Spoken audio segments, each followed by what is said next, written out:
Nous sommes enseignés à l'idée que nous devrions donner, partager et prioriser la générosité sur nos intérêts personnels.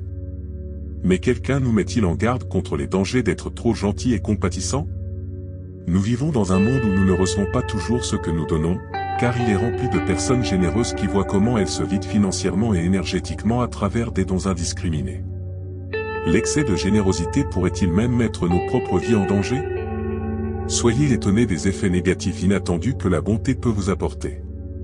Aujourd'hui, je révélerai les 8 choses qui vous arrivent en étant trop gentil et je présenterai 4 stratégies stoïciennes pour éviter que les gens ne profitent de vous. Sans plus tarder, passons au numéro 1, vous aurez des attentes irréalistes des gens. Les stoïciens ont souligné la nécessité d'accepter les circonstances telles qu'elles sont et de ne pas baser notre bonheur sur les actions des autres. En donnant sans attendre grand-chose en retour, vous évitez les déceptions et pratiquez le détachement émotionnel, ce qui conduit à une plus grande paix intérieure. Il est difficile pour nous d'être complètement altruistes dans notre générosité, consciemment ou inconsciemment. Lorsque nous donnons tout ce que nous avons, nous nous attendons à ce que les autres fassent de même. Cependant, lorsque c'est nous qui avons besoin de quelque chose d'important, vous avez tellement habitué les gens à avoir tout fait pour eux qu'ils supposeront que vous pouvez tout gérer, aussi bien dans leur vie que dans la vôtre, surtout dans la vôtre, sinon pourquoi assumeriez-vous les responsabilités des autres? La vérité est que vos attentes de réciprocité ne seront pas satisfaites et ce qui vous arrivera, c'est que vous serez de mauvaise humeur, fatigué, frustré et déçu. Cependant, si nous l'abordons de manière impassible, les gens ne vous déçoivent pas, ils font ce que vous devriez aussi faire, prendre soin de leurs propres responsabilités.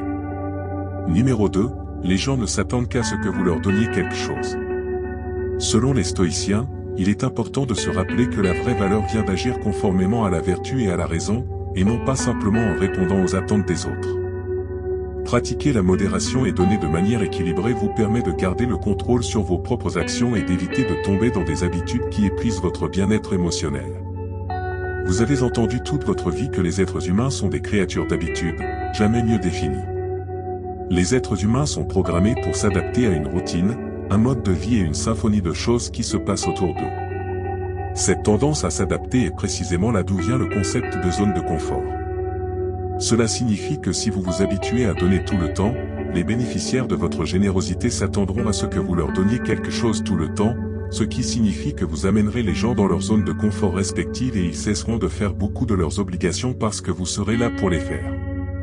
Le problème auquel vous serez confronté dans ce cas est de ne pas vous valoriser, car si vous ne le faites pas, il est hautement improbable que quelqu'un vous regarde dans les yeux et vous dise de penser davantage à vous-même, du moins ne vous attendez pas à ce genre d'acte empathique de la part de ceux que vous aidez, car ils s'accrocheraient à votre Robin des Bois personnel et cela viendrait avec un coût élevé pour leur vie.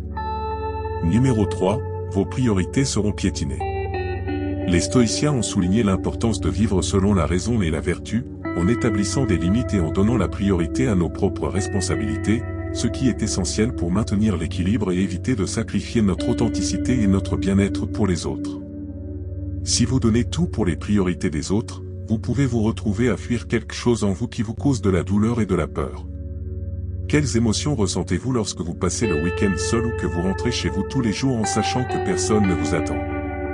Si la cause de cette diversité est le désir de fuir de vous-même, le coup sera doublement dur car, d'une part, tôt ou tard, vous devrez affronter votre moi intérieur, tandis que, d'autre part, votre mauvaise humeur grandira lorsque vous commencerez à négliger vos propres priorités pour répondre à celles des autres. L'auto-soin est un facteur fondamental pour atteindre le bien-être. Avant de fournir du réconfort aux autres, vous devez vous assurer de vous sentir content, choyé et bien pris en charge. Ne donnez jamais un chocolat à quelqu'un sans en avoir d'abord profité immensément vous-même, tout comme vous ne devriez pas proposer de nettoyer la maison d'un ami sans avoir d'abord laissé la vôtre impeccable et profiter d'un bon film tout en savourant un verre de vin. Vous passez en premier, puis le reste du monde. Numéro 4, vous serez vu comme faible et traité comme tel. Le stoïcisme nous encourage à cultiver la force intérieure et le contrôle de soi, en établissant des limites et en pratiquant l'autodiscipline, nous pouvons montrer aux autres que nous sommes engagés dans nos propres responsabilités et valeurs, gagnant ainsi leur respect, au lieu d'être perçus comme faibles. Si vous aidez trop au fil du temps, vous pourriez être vu comme une figure d'autorité dans le domaine où vous collaborez avec les autres. Vous pourriez donner précisément l'impression opposée, car lorsque vous ne fixez pas de limites, les gens commencent à vous voir comme faible, exactement comme l'antagoniste d'un leader, au point de venir à vous pour décharger leurs responsabilités sur vous, sachant qu'il n'y a aucun risque que vous disiez non. Au contraire, à partir du moment où vous commencez à utiliser ce mot magique, ils commenceront à ressentir quelque chose pour vous qu'ils n'avaient jamais pensé ressentir, le respect. Numéro 5, vous aurez beaucoup de « mais ». Ceux qui viennent seulement à vous quand ils ont besoin de quelque chose. Le stoïcisme nous apprend à valoriser le discernement et la sagesse, en choisissant qui aider. À travers le contrôle de soi et l'objectivité, nous pouvons distinguer les personnes authentiques de celles qui cherchent à profiter de nous, évitant ainsi de compromettre nos énergies dans des situations non productives. Soudain, ceux qui vous considéraient comme un bon ami commencent maintenant à vous exclure des activités pour faire appel à vous uniquement quand ils ont besoin de quelque chose. Si l'on y réfléchit d'un point de vue calculateur, il n'est pas si absurde que cela vous arrive. Les gens n'invitent généralement pas leurs employés et collaborateurs à prendre un café avec eux, encore moins à partager une bière. Bien sûr, ce qui vous arrive est logique, mais cela ne signifie pas que ce soit juste. Par conséquent, vous devez apprendre à gérer les stratégies pour éviter que les gens ne vous utilisent, que je partagerai avec vous à la fin. Numéro 6, vous n'attirerez que des gens qui ont besoin de vous et jamais ceux prêts à donner. Grâce au discernement stoïcien, nous pouvons cultiver des relations authentiques et mutuellement bénéfiques.